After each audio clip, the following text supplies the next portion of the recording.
बिस्मिल्लाहिर्रहमानिर्रहीम। Dear students, अस्सलाम वालेकुम। कंटीन्यूअस फंक्शन का टॉपिक हमने स्टार्ट किया था, उसकी हम एग्जांपल्स देख रहे थे। मैंने कुछ कहा था कि आप लोगों ने पढ़ना है। तो जो दो टेक्निकल किस्म के फंक्शंस हैं, इसमें सबसे पहला जो हमारे पास फंक्शन है वो है डिरिचलेट फंक्शन। 1829 में पीजीएल डिरिचलेट मैथमेटिशियन था, उसने इसको इंट्रोड्यूस कराया था। ये फंक्शन की ना हमारे पास ये डेफिनेशन है। फंक्शन की जो डोमेन है वो है रियल लाइन, मतलब जो फंक्शन डिफाइन किया गया एफ वो आर से आर पे है, लेकिन इसकी जो रेंज में ना सिर्फ दो एलिमेंट्स हैं, 0 1।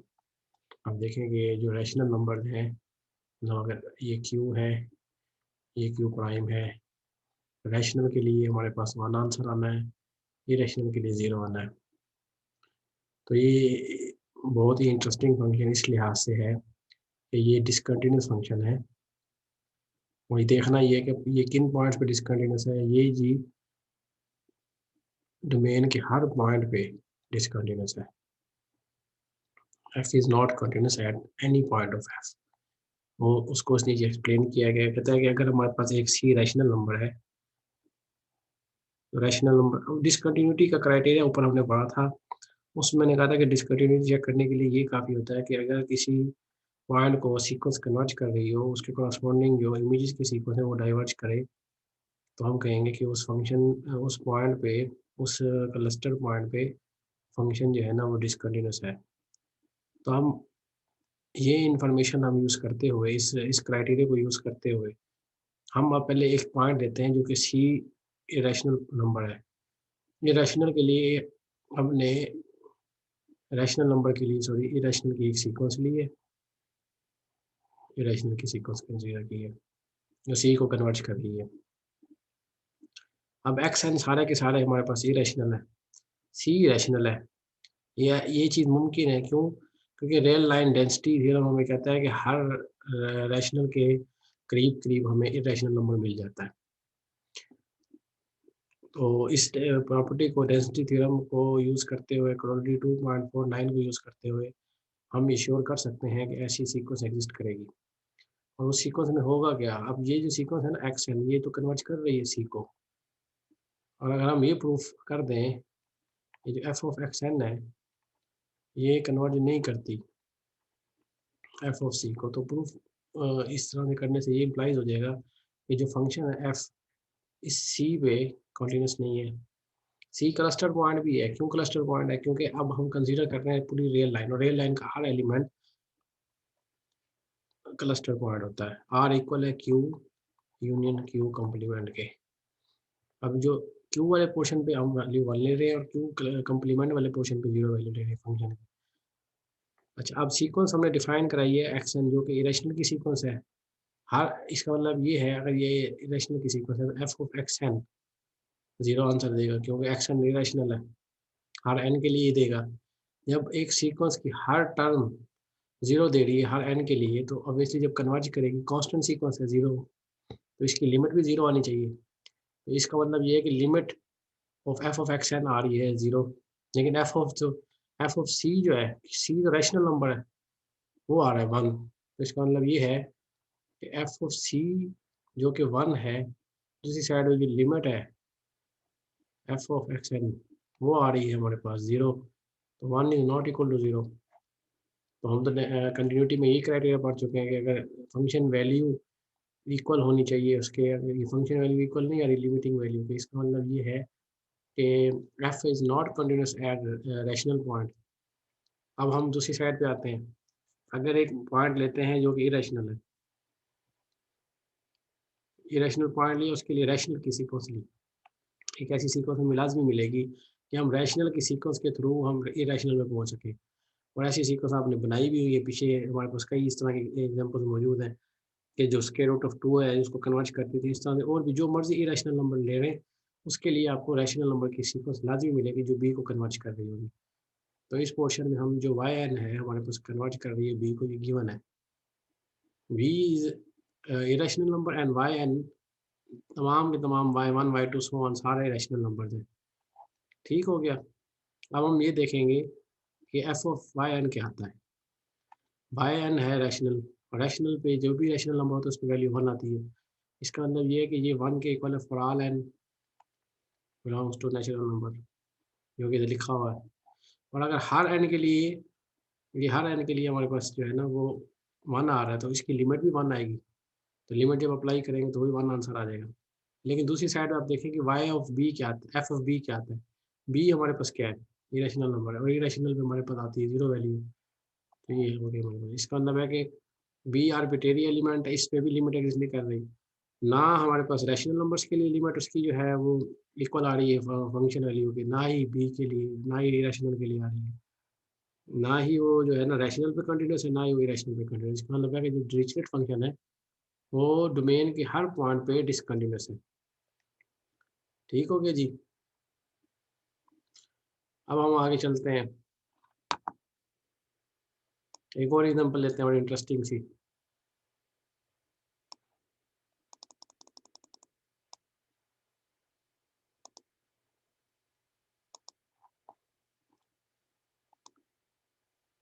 वो है जी हमारे पास थॉमे फंक्शन की।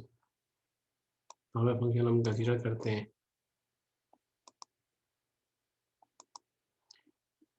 थॉमे फंक्शन जो है ना हमें कैसे डिफाइन किया हुआ है? पहले तो इसकी डोमेन और रेंज के बारे में देखें, फिर ऊपर जो ग्राफ बनाया हुआ है मैं उसके बारे में भी एक्सप्लेन करता हूँ। ये जी ए है हमारे पास सेट पॉजिटिव रियल नंबर्स का। हर वो रियल नंबर लिए जो greater than 0, positive real number का ये हमने सेट ले लिया।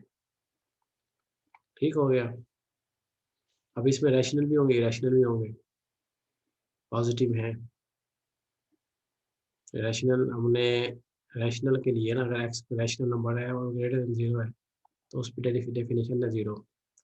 और वो इरेशनल नंबर है, पॉजिटिव और इरेशनल है, एक एलिमेंट है, तो ऑब्वियसली इरेशनल नंबर को हमें पता है कि वो एम और एन की शक्ल में हम लिख सकते हैं। एम और एन इंटीजर होते हैं, N is not equal to 0 होता है।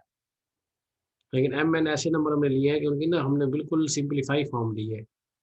जैसे कि आप समझने के लिए ना आप वो ये देखें 4/2 है, ये भी इरेशनल है, लेकिन अब मैं इसको सिंप्लीफाई करता हूँ तो ये आ जाएगा हमारे पास 2/1। एक्चुअली जो 2 है तो ये रैशनल नंबर हो गया।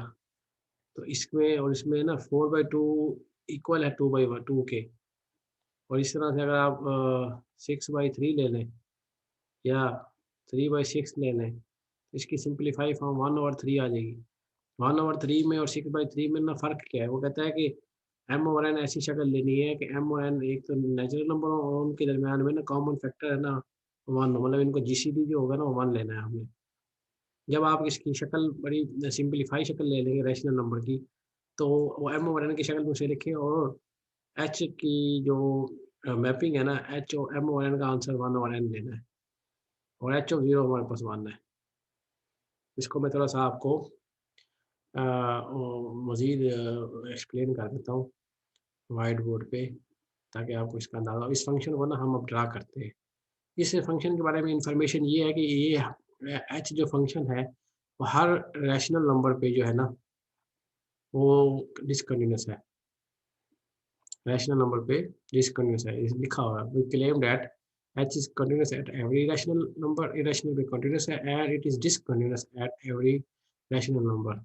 ये जो अपना फंक्शन था थॉमे मैथमेटिशियन था उसने इंट्रोड्यूस कराया था 1875 में। और इसकी काफ़ी सारी आगे ना ये काउंटर एग्जांपल के तौर पे इस्तेमाल होता है कि ऐसा फंक्शन बताएं जो रैशनल इरेशनल पे कंटीन्यूअस हो लेकिन रैशनल पे जो है ना वो डिसकंटीन्यूअस हो। तो वो आप थॉमस फंक्शन की एग्जांपल दे सकते हैं। और एक ऐसी एग्जांपल बताएं जो डोमेन के हर पॉइंट पे डिसकंटीन्यूअस हो, उसके लिए आप डिरिचलेट फंक्शन की एग्जांपल दे सकते हैं। ठीक हो गया जी। अब इसका ये इस पैराग्राफ में वो बताता है कि रैशनल नंबर पे क्यों डिसकंटीन्यूअस है, क्योंकि रैशनल नंबर हमने पिक किया कोई एक सीक्वेंस ली हमने इरेशनल्स की, वही वाली पैटर्न अडॉप्ट की हमने कि रैशनल पे तो इरेशनल पे तो उसने 0 लेना है और रैशनल पॉइंट्स पे 1 ओवर n वैल्यू ले रहा है। मतलब अगर किसी रैशनल नंबर को m ओवर n की शक्ल में लिखा है तो उसका आंसर, उसका जो इमेज है वो 1 ओवर n हमने लेना है। फॉर एग्जाम्पल अगर किसी 1/2 लेते हैं तो h ओवर 1/2 आ जाएगा। फॉर एग्जाम्पल 1/2 है तो उसका 1/2 आ जाएगा क्योंकि m 1 है। दूसरे केस में अगर कोई और लेते हैं जैसे कि 3/2 लेते हैं 1/2 आंसर आ जाएगा उसका। ये और भी कोई हर नंबर के लिए, हर पॉजिटिव नंबर के लिए आप कर सकते हैं ऐसे, लेकिन 0 पे 1 लेना है। फॉर एग्ज़ाम्पल अगर आप 2 लेते हैं, 2/1 तो 1 आंसर आ जाएगा। 3/1 जितने भी नेचुरल नंबर है ना, उनका, क्योंकि उन नेचुरल नंबर को मैं लिख सकता हूँ m/1 की शक्ल में, तो उसका आंसर आ जाएगा 1/1 जो कि 1 है। तो आप हर नेचुरल नंबर के आंसर 1 आएगा, बाकियों के लिए ना आपको ना उसने ग्राफ बना के ना बताया हुआ है, वो देखिए ये ऊपर कैसे उसने ड्रा किया है उसका ग्राफ। ये देखें, ये इसका ग्राफ है तो हमें फंक्शन का। डोमेन हमारी 0 से शुरू होती है, 0 पे वैल्यू 1 आ गई, ये 1 उसने ली हुई है। ठीक हो गया जी? ये देखें, ये h(1) ये है जी h(0), ये देखें, ये है h(1), ये है h(2), जो कि 1 आंसर है, 1 लाइन है ना, ये 1 पे वैल्यू उसके ऊपर नहीं जाएगा। बाकियों पे देखें जी, 0.1 1/2 है, 1/2 पे 1/2 आ गई है, ये हाफ है ना इधर, यहाँ पे वही 0.5 होगी इधर, ये वैल्यू, ये 0.5 है, ठीक है, ये लेवल 0.5 का है। मतलब है कि 0.5 पे 1/2, 1.5 पे भी 1/2, ऐसा-ऐसा नहीं, देखिए ये कम होता जा रहा है। ये इधर इसके ऊपर ये वैल्यू आती है, इस पे ये वैल्यू आती है।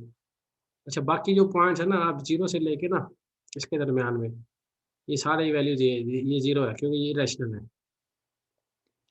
फिर इधर आएँगे जी, फिर इधर इधर जहाँ-जहाँ इरेशनल है ना, वहाँ 0 आंसर है, क्योंकि h of x is equal to 0 if x belongs to irrational numbers with intersection r plus. ये हमारे पास ए सेट जो था ना, उसके 2 पोर्शन कर देना। ए हमारे पास जो दिया गया ना उसमें, कहते हैं ऐसे रियल नंबर हैं जो ग्रेटर देन 0 है, पॉजिटिव है। पॉजिटिव नंबर को ना डिनोट किया जाता है r के ऊपर प्लस लगा के। r प्लस में से इंटरसेक्शन लेंगे q प्राइम का, तो ये तमाम रैशनल नंबर आ जाएँगे। ठीक हो गया जी? या इसे ए भी लिख सकते थे यहाँ पे। तो ये ग्राफ बनाया थे ना, हर दिखने में ना ट्रायंगल टाइप लग रहा है, लेकिन ये हर एक वैल्यू पे ना एक-एक वैल्यू लेगा। ये देखिए, इस नंबर पे भी एक वैल्यू है, फिर अगले नंबर पे जाएँगे ये वैल्यू है। ये ना ग्राफ ड्रा किया गया है कंप्यूटर के थ्रू। सिर्फ ना 0 से लेके ना 2 के दरमियान बताया हुआ है, आगे भी जा रहा है ये वैसे। इसकी डोमेन क्योंकि तमाम पॉजिटिव नंबर हैं, 0 पे भी डिफाइन है वैसे। 0 पे 1 वैल्यू हमने ली हुई है। तो इस फ़ंक्शन की ख़ासियत ये है कि ये ना जो ये रैशनल पॉइंट्स है ना, इस पे ये डिसकंटीन्यूअस है, और जो इरेशनल है, जो उसपे 0 वैल्यू ले रहा है, उसको उसपे वो कंटीन्यूअस है। उसके लिए ना उसने नीचे आर्गुमेंट बता के एक्सप्लेन किया हुआ है। वो देखेंगे कैसे आर्गुमेंट, ये आपने पढ़ना है, ये आपके ज़िम्मे है, ये वाला पैराग्राफ यहाँ से लेके यहाँ तक आपने पढ़ना है। ये आपको बताएगा कि इरेशनल अगर बी एलिमेंट्स लिया है कि किस तरह उसकी कंटिन्यूटी अप्लाई होती है। ये उसने ना इनइक्वालिटी प्रूव की है कि एक नेबरहुड बनाया है, बी पे एक नेबरहुड बनाया है, डेल्टा नेबरहुड बनाया है, स्मॉल से स्मॉल, डेल्टा स्मॉल से स्मॉल लिए। तो h of x minus h of b is equal, जो कि एच ऑफ बी क्योंकि 0 के इक्वल, तो एच ऑफ एक्स मॉड आ जाएगा, और एच ऑफ एक्स मॉड को ना उसने अप्रॉक्सीमेट किया हुआ ना एन नॉट से बार्शीमितन प्रॉपर्टी का इस्तेमाल किया और लेस देन एप्सिलॉन कर दिए, क्योंकि ऐसा हमें एल एप्सिलॉन के लिए ऐसा एन नॉट मिलेगा कि 1 और n not less than epsilon होगा, ये बार्शीमितन प्रॉपर्टी कहती है, वो यहाँ पे यूज़ हुई है। तो overall h of x minus h of b less than epsilon हो गया, जैसे ही x minus b less than delta है। तो यहाँ से ना हमारे पास कंटिन्यूटी प्रूफ होती है इरेशनल्स पे। अब ये इसके बाद आगे चलते हैं जी। कुछ 2 रिमार्क्स हैं, बड़े इंटरेस्टिंग रिमार्क्स हैं जो कि यूज़ होते हैं एग्ज़ाम्पल्स के लिए। अब क्वेश्चन ये है कि हमारे पास ना डिसकंटिन्यूटी जब होती है ना, उसके वजूहात क्या हैं? ऊपर ना कंटिन्यूटी को पहले तो कंटिन्यूटी के बारे में मैं बताऊँ। एक कंटिन्यूटी के हवाले से ना 2 चीज़ें की थी। आपको बताया था कि अगर क्लस्टर पॉइंट है, सी बिलॉन्ग्स टू ए और ये क्लस्टर पॉइंट है, तो उसके लिए क्राइटेरिया था कि एफ ऑफ सी इक्वल होना चाहिए limit x approaches to c f of x के। ये कंटिन्यूटी का एक चेक था। अब इसमें 3 चीज़ें थी कि फंक्शन वैल्यू एग्जिस्ट करे, लिमिट उसकी एग्जिस्ट करे और दोनों इक्वल भी हों। फिर जाके कहेंगे कि फंक्शन कंटीन्यूअस है सी पे। तो पहला जो रिमार्क है ना, वो कहता है कि हमारे पास ऐसे फंक्शन होते हैं जो कि सी पे डिफाइन नहीं होते, लेकिन उनकी लिमिट एग्जिस्ट कर रही होती है। जैसे कि मैंने एग्जांपल आपको दी थी कि एक फंक्शन है, उसकी ना वैल्यू नहीं है, ये ये सी पॉइंट है, ये ए से बी एक इंटरवल है। लिमिट एग्जिस्ट कर रही है, फंक्शन वैल्यू नहीं पता कि एफ ऑफ सी पे क्या वैल्यू आएगी। तो उसका हल क्या है? वो कहता है कि उसके हल ये होता है कि जो लिमिट का आंसर आ रहा है ना सी पे, वो आप उसकी वैल्यू ना उस तरह डिफाइन कराएँ कि एक नया फंक्शन डिफाइन करवाएँ जो कि कंटीन्यूअस इसको कहते हैं continuous extension, continuous extension, extend कर रहे हैं उसे। एफ के ऊपर वो जो डोमेन है ना ए पे, उसके ऊपर तमाम वैल्यूज़ एफ के लिए नहीं, और जिस पे वो डिफाइन नहीं है, not define at that point, उस पे हमने कह दिया कि जो लिमिट का आंसर आएगा ना हम वो ले लेते हैं। अब यहाँ से जब आप कैपिटल एफ के बारे में चेक करेंगे तो वाक्य में तो इश्यू नहीं है, फंक्शन का ना वाक्य पॉइंट में तो कंटीन्यूअस है, एल पे तो सी पे तो डिफाइन ही नहीं था, सी पे तो पता नहीं था कि क्या वैल्यू है। लेकिन हमें ये पता है कि इसकी लेफ्ट हैंड लिमिट और राइट हैंड लिमिट इक्वल आ रही है और वो एल के इक्वल है। तो जो लिमिट का आंसर है ना, x approaches to c, f of x is equal to l, तो इसी को हम कह देते हैं कि ये हमारे पास, इस पे ना हम कैपिटल एफ डिफाइन करवाया जिसके अंदर ना सी को इंक्लूड किया, ए यूनियन सी, या इसको इस तरह से भी देख सकते हैं। ये देखें फॉर एग्जाम्पल, ये ऐसे है जी, यहाँ पे ना ये सी पॉइंट और ये ए सेट था ये वाला, इस पे सी पहले शामिल नहीं था, ये सेकंड एग्जांपल है। अब देखें इस पे, इस सी पे ना लिमिट तो एग्जिस्ट कर रही है, सी पे, इस पे ना उसकी वैल्यू नहीं पता, उसका जो लिमिट का आंसर आएगा ना जैसे कि वो एल है, वो रख दिया। अब एफ जो कैपिटल डिफाइन करवाया है ए यूनियन सी किया, वो आर पे गया है। इसका मतलब है कि कोई फंक्शन जो डिसकंटिन्यूस हो एक ऐसे पॉइंट पे जिसपे उसकी वजह ये बन रही हो कि उस पे ना उसकी फंक्शन की वैल्यू एग्जिस्ट नहीं करती, उसके लिए ना आप एक नया फंक्शन बना सकते हैं जिसे कहते हैं continuous extension of the given function F, कि वो जो कैपिटल जो नया फंक्शन बनेगा ना वो कंटीन्यूअस होगा सी पे। दूसरी साइड पे है जी, अगर आपके पास फंक्शन की लिमिट एग्जिस्ट नहीं करती, कहता है कि अगर फंक्शन की लिमिट एग्जिस्ट नहीं करती, function g does not have a limit, then there is no way that we can obtain a function g that is continuous at c by defining this one। कहते हैं उस case में तो हम कुछ भी नहीं कर सकते, हम उस केस में हमारे पास कोई ऑप्शन ही नहीं है कि हम नया फंक्शन बनाएं और वो कंटिन्यूस हो जाए। तो लिमिट का ना कम से कम ना एग्जिस्ट करना ज़रूरी है। अगर तो लिमिट एग्जिस्ट कर रही है और उसका कोई फाइनाइट आंसर आ रहा है और डिसकंटिन्यूटी की वजह ये बन रही है कि उसमें ना फंक्शन की वैल्यू एग्जिस्ट नहीं करती, तो तब आप उसका हल ए पार्ट से निकाल सकते हैं। लेकिन अगर उसके ऊपर लिमिट ही एग्जिस्ट नहीं करती, जैसे कि एग्जांपल मैं आपको देता हूँ, ये देखें जी, एक मिनट,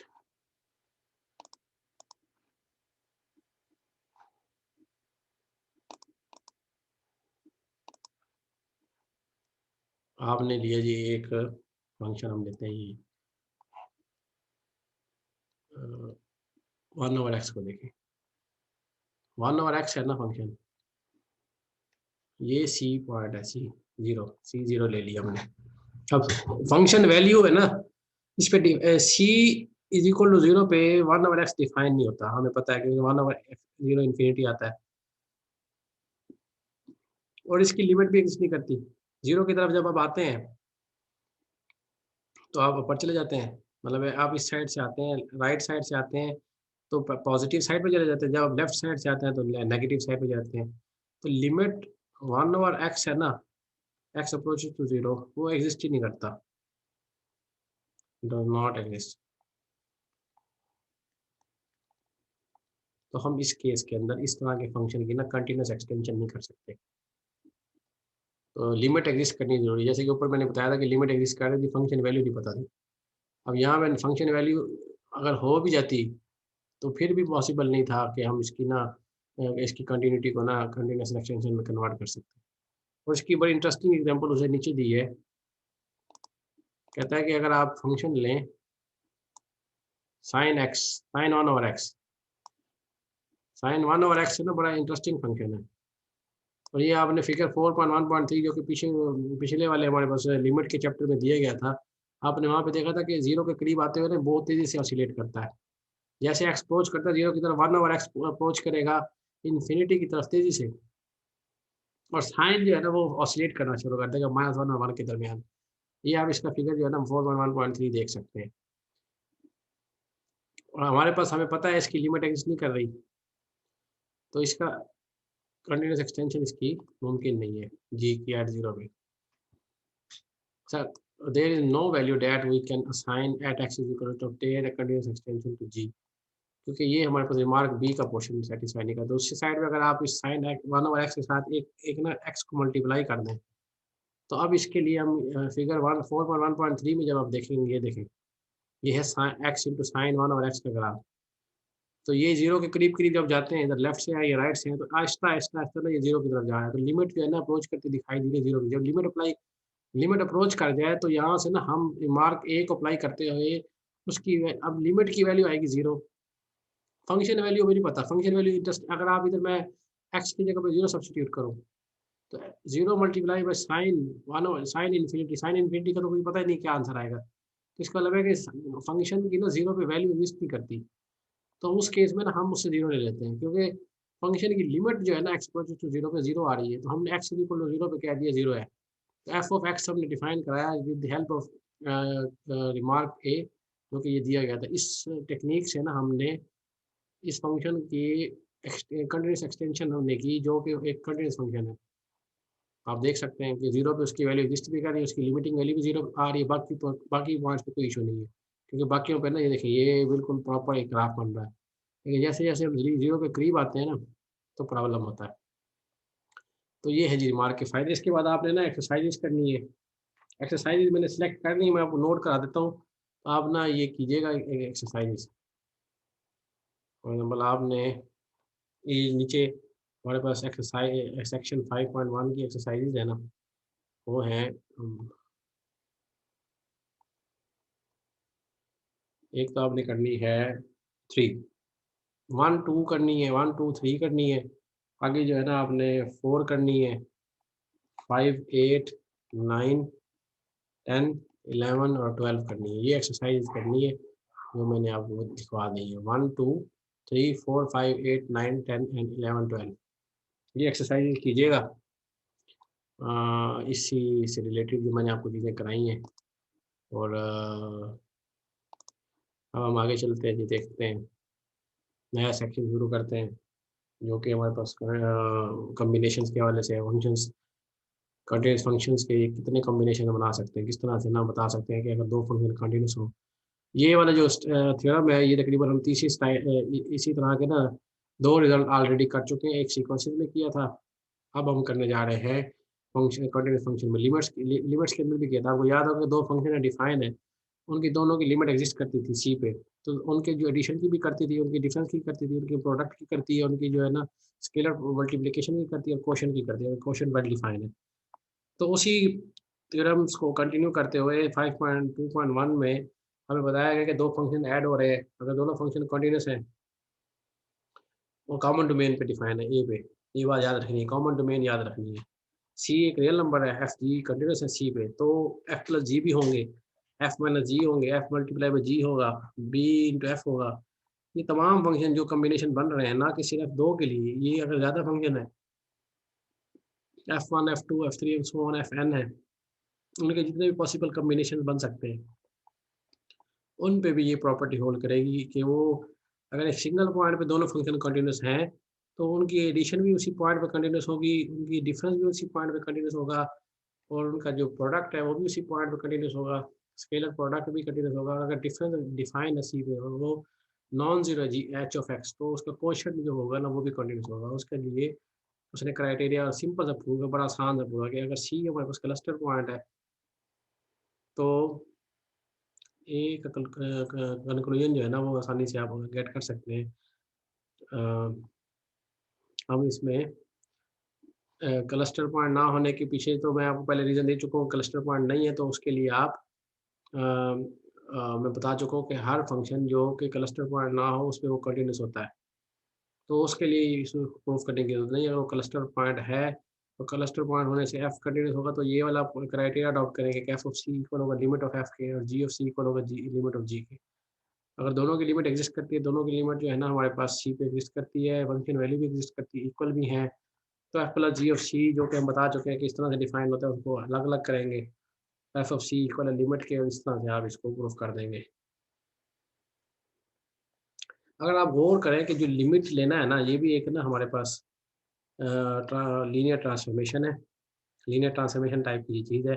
क्योंकि ये अलग अलग हो जाती है कंटिन्यूटी के अंदर, और कंटिन्यूटी का डिफरेंस ये भी बहुत चीज़ें हमें बताते हैं। दो फंक्शन अगर ऐड हो रहे हैं, दोनों फंक्शन कंटिन्यूस हैं, उनकी एडिशन भी कंटिन्यूस होगी तो कोलोइयल प्रॉपर्टी होल्ड करती है। तो ये वाला जो थ्योरम है 5.2.1, ये आपको ना अलजेब्रा की तरफ भी ले जाता है, अलजेब्रा वेक्टर स्पेस की तरफ ले जाता है।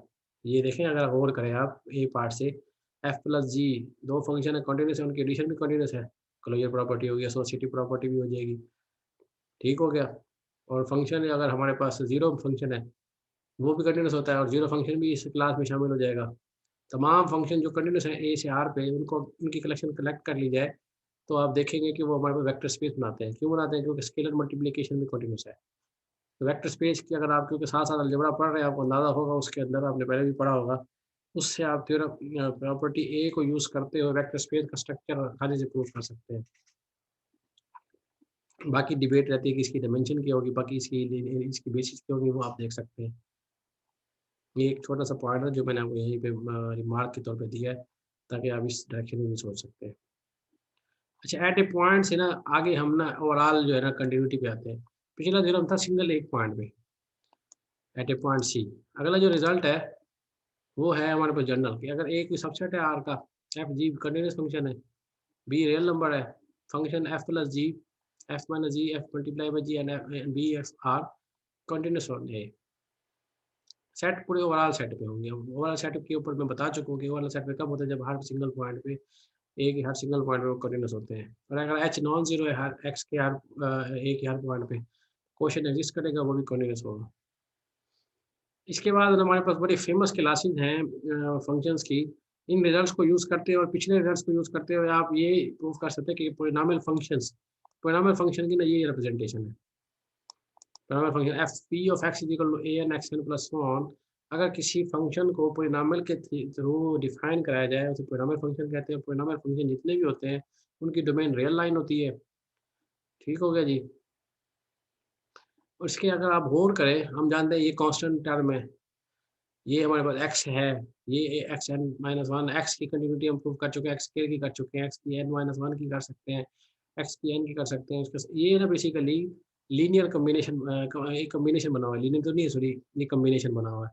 ए एन एक्स एन ये एक फंक्शन है, a n minus one x n ये एक और फंक्शन है। एक्स एन की कंटिन्यूटी के बारे में हम जानते हैं। तो ऊपर वाला रिजल्ट कहता है अगर किसी कांस्टेंट कंटीन्यूअस फंक्शन को किसी स्केलर से मल्टीप्लाई किया जाए वो भी कंटीन्यूअस हो जाता है। तो ये पूरा ओवरऑल कंटीन्यूअस हो गया। तो इससे थोड़ा-सा मैं मज़ीद ब्रीफ कर देता हूँ ताकि आपको इधर जो कन्फ्यूजन है ना, खत्म हो जाए।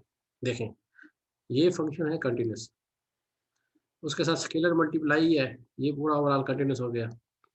ये कंटीन्यूअस है, इसके साथ एक स्केलर मल्टीपल है, वो भी कंटीन्यूअस, ये ओवरऑल ये भी कंटीन्यूअस हो गया।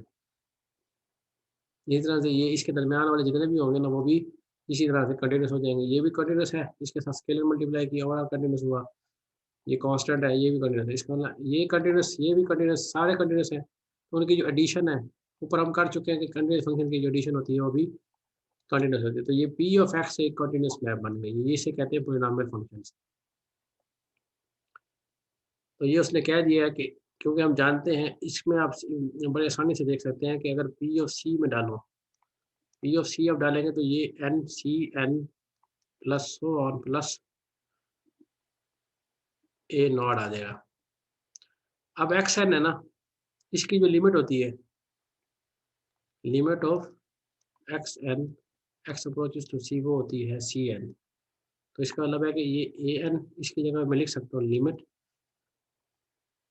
X n x approaches to c and plus so on plus a naught limit x approaches to c. इधर कौन है, कोई कांस्टेंट है, तो इसमें से आप इसे ए एन को अंदर ले जाएं अगले स्टेप पे, तो ये limit a n x n हो जाएगी plus limit x approaches to c a n minus one x n minus one plus so on. फिर इसको कंबाइन कर लें, ओवरऑल लिमिट कंबाइन करना है एक्स, क्योंकि लिमिट के अंदर भी ये प्रॉपर्टी मौजूद है। लिमिट में ना पिछले रिजल्ट में हमने किया था कि लिमिट अगर एग्जिस्ट करती है दो फंक्शन की एडिशन की, तो उसको कंबाइन करके लिख सकते हैं। तो इसका मतलब है कि ये a n x n plus so on plus a naught आ जाएगा, और ये क्या है, पी ऑफ एक्स है। तो ये प्रॉपर्टी आपकी ये वाली इक्वलिटी होल्ड कर रही है कि पी ऑफ सी से हम शुरू हुए, और लिमिट एक्स अप्रोच पी पे आ गए, तो इसका मतलब है कि पॉलिनोमियल फंक्शन जितने भी होते हैं ना वो कॉन्टिन्यूस होते हैं आर पे। इसके बाद एक ये बहुत बड़ी फैमिली है फंक्शंस की। अगले स्टेप पे हमारे पास है रैशनल फंक्शंस, वो है जी नीचे। रैशनल फंक्शन ऐसे फंक्शन है जो कि पी और क्यू की शक्ल में लिखे जाते हैं। पी पॉलिनोमियल है, क्यू भी पॉलिनोमियल है। क्यू क्यू के अंदर एक बात आपने गौर करनी है कि क्यू ऑफ एक्स 0 के इक्वल ना हो। अब क्यू पॉलिनोमियल है, क्यू पॉलिनोमियल के हमारे पास अगर डिग्री n की पॉलिनोमियल है तो n रूट्स होते हैं, वो रूट्स निकाल लें। ये उसने कहा कि alpha i's are roots of q, if we exclude these roots then we can define r of x with the help of p and q. P is polynomial and q is polynomial. Q of x is non-zero. By using theorem 5.2.2, the function quotient function is continuous because f is continuous. Here f is p and h is q. p भी continuous है, polynomial अभी बता चुका हूँ ऊपर पहले part में। हर polynomial function continuous होता है, ये फंक्शन भी कंटिन्यूस है, ये भी कंटिन्यूस है। तो ओवरऑल जो हमारे पास नया फंक्शन बन रहा है रैशनल फंक्शन, ये भी कंटिन्यूस होगा। कोशेंट और रैशनल फंक्शन में फ़र्क ये है कि ये जो रैशनल फंक्शन है, ये कोशेंट फंक्शन का ना एक पर्टिकुलर केस है, क्योंकि यहाँ पे ना कोशेंट फंक्शन आपने ये ख्याल रखना है, रैशनल फंक्शन में आर्बिट्रेरी फंक्शन नहीं लेने। पी पॉलिनोमियल है, क्यू भी पॉलिनोमियल है। रैशनल फंक्शन हमेशा ऐसे बनता है कि ऊपर भी पॉलिनोमियल नीचे भी पॉलिनोमियल हो, उसके रूट्स निकाल दिए जाएँ, उसमें बाकी वही डिफाइन रहेगा। ये कंटिन्यूटी इसकी सैटिस्फाई होती है। इसके बाद ट्रिग्नोमेट्रिक फंक्शंस पे आते हैं। साइन कोसाइन फंक्शंस हैं। Sin x is continuous and cos is continuous by using this fact that sin of z mod is less than equal to z mod and cos of z is less than equal to mod is less than equal to cos की value 1 से छोटी होती है और sin x है ना, हमेशा हमें पता है sin x की जो वैल्यू है वो less than equal to z mod होती है। उसकी ये चेक कर सकते हैं, बड़ा एक फंडामेंटल रिजल्ट है। उसके बाद इस इक्वालिटी से आप वाकिफ हैं। sin x minus sin y हम लिख सकते हैं, ट्रिग्नोमेट्रिक रेशियोज हैं, is equal to 2 times sin 1/2x minus y into cos 1/2x plus y। अब ये वाला जो बॉन्ड है ना, कि हमें ये पता है कि साइन z है उसका mod less than equal to mod of z होता है और cos ऑफ z का mod less than equal to 1 होता है। हमने एक आर्बिट्रेरी पॉइंट लिया, हमें ये पता है कि साइन x की डोमेन भी r है और cos x की डोमेन भी रियल लाइन है और रियल लाइन का हर एलिमेंट क्लस्टर पॉइंट होता है। क्लस्टर पॉइंट है तो अब c एक आर्बिट्रेरी एलिमेंट हमने लिया, sine x minus sine c लिया, उसका मॉड लिया, x की जगह पे x, y की जगह पे c। इस इक्वालिटी के अंदर इस यहाँ पे थोड़े स्टेप बीच में एक दो है जो आप अपने हाथ से कर सकते हैं। साइन एक्स माइनस साइन सी की जगह पे 2 साइन 1/2 x माइनस सी कॉस 1/2 x प्लस सी लिखेंगे। वहाँ पे फिर ट्रायंगल इनइक्वालिटी लगाएंगे, अलग अलग करेंगे इसको। और साइन को ना हम ये अंदर वाली जो जितनी भी बड़ी चीज़ है 1/2 x माइनस सी होगा उसको हम लिख सकते हैं लेस देन एंगल को, एंगल के साथ एसोसिएट किया गया। अगर यहाँ पे z है तो z मॉड आ जाएगा। तो इधर क्योंकि साइन 1/2 x माइनस सी आएगा तो वो आ जाएगा 1/2 x minus c mod multiply by, इधर हमारे पास जो भी मर्जी हो इधर 1 आता है। तो कॉस को हमने 1 से अप्रोक्सीमेट किया, साइन वाले पोर्शन को 1/2 x माइनस सी से अप्रोक्सीमेट किया, 2 एज इट इज आ गया, 2 से कैंसिल हो गया, x माइनस सी बचा। तो एक्चुअली हमने sine x minus sine c is equal to x minus c कर दिया। तो आप यहाँ से देख सकते हैं कि x माइनस सी अगर लेस देन डेल्टा है तो साइन x माइनस साइन सी लेस देन एप्सिलॉन हो जाएगा, अगर x डेल्टा के इक्वल ले लें आप। तो यहाँ से implies the sin is continuous at C and C is arbitrary point, so it follows that C is continuous on R. Similarly, we can show that cos x is continuous. यहाँ पे अब ये रिलेशन यूज किया है, sin x sin z is sin z mod is less than equal to z mod, sin z mod is less than equal to, दोनों relation hold करते हैं। आप इसे चेक भी कर सकते हैं, ये बड़ा अहम है कि आप इसको ग्राफिकली भी चेक कर सकते हैं कि sin z का मॉड अगर ले उसका ग्राफ बनाएंगे तो हमेशा वो छोटा रहेगा मॉड ऑफ z से, और साइन z का मॉड है इसका ग्राफ बनाएंगे वो लेस इक्वल टू 1 से रहेगा। इसको मैं आपको ना अभी ये मैं आपको ना ग्राफ इसका बना के ना सॉफ्टवेयर पे दिखा देता हूँ कि किस तरह से ये कम रहता है। तो इस इन दोनों इनइक्वालिटीज़ को यूज़ करते हुए आप ये चेक कर सकते हैं। अदरवाइज आप एनालिटिकली भी इसको सॉल्व करने की कोशिश कीजिएगा कि ये है। अब हमारे पास दो बड़े फेमस फंक्शन है sine x and cos x, जो कि बाकी जो है ना फंक्शन बनाने में हेल्प देते हैं। जैसे कि टेंजेंट एक्स है, कोटेंजेंट एक्स है या सीकेंट एक्स है। अगर ये दो फंक्शन कंटिन्यूस है तो पिछला जो थ्योरम है उसको यूज़ करते हुए इनके कॉम्बिनेशन बनाएंगे, तो वहाँ से आप प्रूव कर सकते हैं, बशर्ते कि जो है ना इसमें से वो पॉइंट्स निकालने पड़ेंगे जहाँ पे साइन एक्स 0 होता है, वो निकाल दें क्योंकि डोमेन में वो शामिल भी नहीं है। जब कॉट की आप डोमेन बनाते हैं cos x over sine x, और साइन एक्स जहाँ पे 0 होता है उसे निकाल दिए, पाई के मल्टीपल्स पे, पाई के मल्टीपल्स निकाल देने हैं, ठीक हो गया। इस तरह से अगर आप जब tan एक्स बनाएंगे, साइन एक्स और कॉस एक्स, वहाँ से कॉस के मल्टीपल्स निकाल देंगे, और साइन एक्स और कॉस एक्स दोनों कोटेन्स मैप्स हैं, वहाँ से आप इजीली शो कर सकते हैं एक tangent x, cotangent x, secant and cosecant x are continuous on the given domain, on its particular domain। ये है जी कुछ प्रॉपर्टीज। इसके बाद दो एक थ्योरम ये है कि बड़े आसान से रिजल्ट्स हैं कि अगर एक फंक्शन है ए से आर पे और उसकी एब्सोल्यूट वैल्यू आपने ली है, एब्सोल्यूट वैल्यू जो होगी ना उनके दरमियान में रिलेशन है कि अगर एफ कंटिन्यूस होगा सी पे तो इम्प्लाइज करेगा कि उसकी एब्सोल्यूट वैल्यू भी कंटिन्यूस है। और अगर एफ जो है ना हमारे ओवरऑल ये दोनों है, ये एट सी और ये ऑन ए है, एक पॉइंट पे है, किसी भी फंक्शन की ना एब्सोल्यूट वैल्यू आप डिफाइन करा सकते हो, इस तरह से डिफाइन करानी है कि f absolute value is equal to f of x mod, जैसे कि ऊपर इसकी डिफाइन कराई हुई थी, साइन एक्स साइन जेड की डिफाइन कराई हुई थी, साइन जेड की कॉस जेड की डिफाइन कराई हुई है, इनकी भी एब्सोल्यूट वैल्यू आप ले सकते हैं। इस तरह से अगर कोई फंक्शन है वो नॉन नेगेटिव फंक्शन है हर डोमेन की वैल्यूज के लिए, तो ऑब्वियसली अगर नॉन नेगेटिव है उसको स्क्वायर रूट तो ले सकते हैं। अगर स्क्वायर रूट जो है ना हमारे पास इस तरह से डिफाइन होगा, स्क्वायर रूट ऑफ एक्स जो है ना वो एफ ऑफ एक्स का स्क्वायर रूट ले लें। तो अगर कंटिन्यूस फंक्शन एफ कंटिन्यूस होगा सी पे तो उसका स्क्वायर रूट है वो भी कंटिन्यूस होगा, और ओवरऑल भी होगा। अगर पूरे डोमेन पे एफ कंटिन्यूस है तो उसके एब्सोल्यूट जो उसका स्क्वायर रूट है वो भी ओवरऑल पूरे डोमेन पे होगा कंटिन्यूस। ये प्रूफ छोटे से हैं, ये हमने करने एक्सरसाइज दी है 4.2.15, उसके अंदर ही बताया होगा, इसे प्रूफ करेंगे कि बाकी ये कंटिन्यूस हैं। ठीक है जी, ये जी आज का लेक्चर था। कुछ चीज़ें थी तो इसको आप थोड़ा इसको सबने अपने रजिस्टर पे करें, और अगर कोई क्वेश्चन है कोई कन्फ्यूजन है तो आप लोग पूछ सकते हैं। यहीं पे लेक्चर का ख़त्म करते हैं। अपना ख्याल रखिएगा। अल्लाह हाफिज़।